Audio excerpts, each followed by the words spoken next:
In this video, we are going to solve some numericals on this first chapter, atomic structure. So, the first problem that we are going to solve, see this problem, find the largest wavelength present in Balmer series in hydrogen atom. So, what is asked in this problem? To find out the wavelength of which particular line? Hydrogen atom, that is the largest wavelength in Balmer series of hydrogen atom. So first of all, we have to think about which is the spectral line in Balmer series of hydrogen spectra which is having largest wavelength. Now this is very important. While solving the problem, you must understand which line is having largest wavelength. Then only you will be able to find out the wavelength of that particular line. So for that, you just remember the hydrogen spectra we have already discussed in earlier video, and at that time the different series in hydrogen spectra we have represented by the transitions from higher orbit to the lower orbit. So in this particular case, Balmer series, you can see it is represented here by this particular transition. Okay, so the Balmer series which involves here the transition from n is equal to 3, 4, 5, 6 and so on to n is equal to 2. Okay, so all these transitions here from n is equal to 3 and onwards to n is equal to 2, this particular level, that constitute a series of line that is called as Balmer series. Now out of these particular lines, which line has largest wavelength? That line we have to identify first of all. Now you know that each particular transition, for example, n is equal to 3 to n is equal to 2, and if you compare this with next transition n is equal to 4 to n is equal to 2, now you can see here the first transition 3 to 2 and second transition 4 to 2. Now which transition involves higher energy? The answer is very clear, n is equal to 4 to n is equal to 2, because see the energy difference is greater as compared to this. So energy is higher in this particular transition.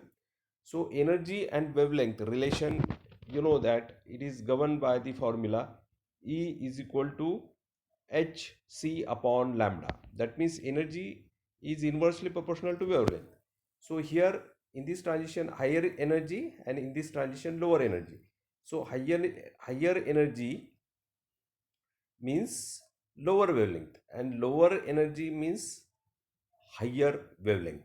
So if you consider all these particular series of lines, which line will have largest wavelength? It is very obvious. The line which is given out because of this transition n is equal to 3 to 2, that will be the line which is having largest wavelength. So I have represented by this arrow. So this is the particular line in Balmer series of hydrogen atom which has largest wavelength. So now it is very clear to us for which line we are going to find out the wavelength. So that is having the largest wavelength. The line which is given out because of the transition from n is equal to 3 to n is equal to 2. Now which formula we have to use? The formula which we have already derived, nu bar, that is equal to r in bracket 1 upon n1 square minus 1 upon n2 square. What is nu bar? It is the wave number. Wave number is, what is that wave number? That is 1 upon lambda. R is Rydberg constant. Its value is 1.097 into 10 raised to 7 meter inverse. And n1 and n2, these are the numbers of this particular principal quantum number which represent the transition here.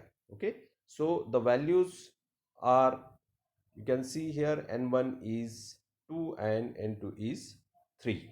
Okay, So just substitute the values here. 1 over lambda, that is nu bar is wave number. So 1 over lambda, that is equal to r in bracket 1 upon 2 square minus 1 upon 3 square. So n1 and n2 values we have substituted here, 2 and 3. So if you now substitute the value of r in this equation and if you solve it, so 1 upon lambda, that will come to be 1.097 into 10 raised to 7 into 0.139. 0.139 will be this factor, 1 upon 2 square minus 1 upon 3 square. That difference comes to be 0.139. And 1.097 into 10 raised to 7, that is the Rydberg constant. So if you solve this, the value of lambda, and if you take the inverse of that, then the value of lambda, that will come to be 656 nanometers. So this is the largest wavelength present in Balmer series of hydrogen atoms. So this way you can solve the problem. So similar type of problem that can be asked for any series. So you'll be able to solve by just if you understand this solution of this particular problem. Okay, so let us see now the next problem. So in this problem, what is asked? An electron collides with a hydrogen atom in its ground state and excite to state n is equal to 3. How much energy was given to hydrogen atom in this inelastic collision? So this is the inelastic collision. So electron collide with hydrogen atom which is in its ground state, and because of this collision the hydrogen atom will be excited to n is equal to 3, the higher energy level. So what is asked to us? We are asked to find out how much energy was given to hydrogen atom in this inelastic collision. Now from ground state to the energy level represented by n is equal to 3. So if you want to excite this hydrogen atom from ground state to n is equal to 3, then how much energy will be required? That means you have to find out the energy difference between these two levels. So it is very obvious. Again, we are going to use the same formula. 1 over lambda, that is equal to r in bracket 1 upon 1 square. Why 1? Because ground state. Okay, the first state for hydrogen atom which is called as ground state, and that is represented by n is equal to 1, and to the higher energy level represented by n is equal to 3, therefore 3 here. Now once again, if you substitute the value of r, that is Rydberg constant, and if you solve this 1 upon lambda, so it will be 1.097 into 10 raised to 7, that is r, and 0.8889, that is this difference 1 over n square minus 1 over 3 square, that will come to be 1.0255 into 10 raised to minus 7.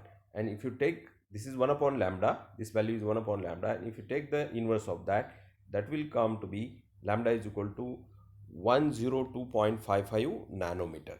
102.55 nanometer. So we have found the wavelength, but what is asked to us? How much energy was given to hydrogen atom?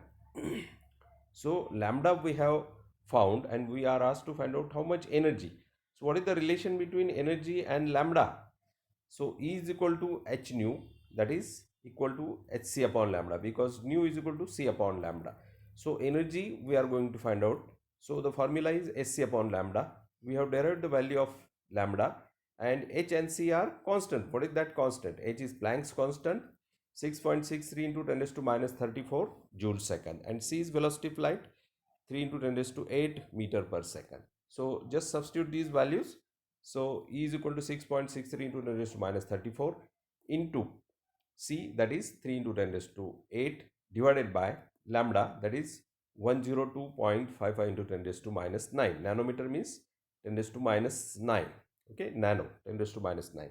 So if you solve this, this comes to be 0.1211 into 10 raised to minus 17 joule. So the energy we have found in joule, but most of the time you should represent the energy, especially for atomic spectra, the energy should be represented in electron volt. So if you want to convert this energy in electron volt, divide this energy in joule by 1.6 into 10 raised to minus 19. So if you divide it, you will get the energy in electron volt. So that will be 12.1 electron volt. Okay, so this is the a typical problem which we have solved here. Okay, now let us go to next problem, third problem. So what is asked here? Calculate the linear velocity of electron in the second and third orbit of hydrogen atom. So earlier, while studying the Bohr's atomic theory, we have derived certain equations. For example, the equation for radius, Bohr radius, then equation for velocity of the electron, linear velocity of an electron in a particular orbit. So uh, the equation that we have derived in order to obtain the velocity of an electron in nth orbit, it was v is equal to e square z upon 2 epsilon 0 nh. Okay, e is charge of electron, z is the atomic number. For hydrogen it is 1. 2 epsilon 0 is the permittivity of free space, n is the principal quantum number, and h is the Planck's uh, constant. Okay, so n is equal to 2 here. So for second orbit, therefore n is equal to 2 and z is equal to 1 for hydrogen atom. So the velocity you can find out by just substituting these values here. V2 is equal to E, that is charge on electron, you know that it is 1.6 into 10 raised to minus 19. So E square into Z, that is atomic number, is 1 divided by 2 epsilon 0, this is the value of epsilon 0, 8.85 into 10 raised to minus 12 into n, that is 2 into Planck's constant, 6.64 into 10 raised to minus 34. And if you simplify this, if you calculate this value, that will come to be 1.08 into 10 raised to 6 meter per second. So this is the velocity of an electron in the second orbit of hydrogen atom. Similarly, we are asked to find out in third orbit also. Okay, so for third orbit, what will be the only change? Only instead of 2 here, n value, that will come to be 3. Rest of the things will remain same because these are all constants. So we have to only substitute here n is equal to 3, and same thing if you repeat here. uh, so the values are substituted. You can see v3, that is velocity of the electron in third orbit, that will be given by this formula. We have substituted here n is equal to 3, rest of the constants are same, and if you calculate this value will come to be 0.72 meter per second. So this will be the velocity of the electron in the third orbit, so you can see the velocity is inversely proportional to n. So definitely for lower orbits, that means the n value smaller, velocity will be higher. You can see here for second orbit it is higher. If you calculate it for first orbit, it will be further higher. So as you go to the outer orbit, that means n value high, the velocity will decrease here, okay. So this is the important representation you can just understand here for hydrogen atom. Okay, now let us go to the one more problem here, fourth problem. uh, just see what is asked here. Calculate the frequency of revolution of an electron in second orbit of hydrogen atom. Okay, so frequency of revolution, just like the planetary motion, the frequency we are calculate for a particular planet. Okay, so here also the electron which is revolving around the nucleus, we can find out the frequency of the electron, and we are going to find out it for hydrogen atom. So the relation for that, the frequency of revolution of the electron in nth orbit, that is given by Fn is equal to m e raised to 4 z square upon 4 pi epsilon 0 square h cube into 1 upon n cube, where n is the the number which represent the orbit here, principal quantum number. So we are asked to find out the frequency of the electron, orbiting electron in the second orbit. So n value is 2 here, and rest of the terms are constant here. M is mass of the electron, E is the charge on electron, J is the atomic number, 4 pi epsilon permittivity of free space, and H is Planck's constant.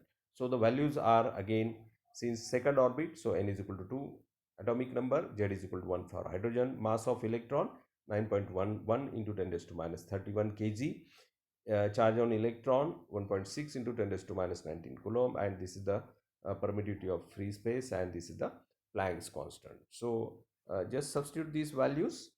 So F2, that is the frequency for second orbit, frequency of revolution for second orbit. Substitute all these value in this particular equation, and if you simplify this F2 will come to be 0.257 into 10 raised to 13 revolutions per second. So this is the frequency of revolution of the electron in second orbit of hydrogen atom. So like this, different types of problems that can be solved, but for that, if you know very well all these particular uh, equations and formulas which we have studied in the complete chapter, first chapter, that is atomic structure. So if you know all that, if you know the basic things which you have learned, you'll be easily able to solve these particular problems.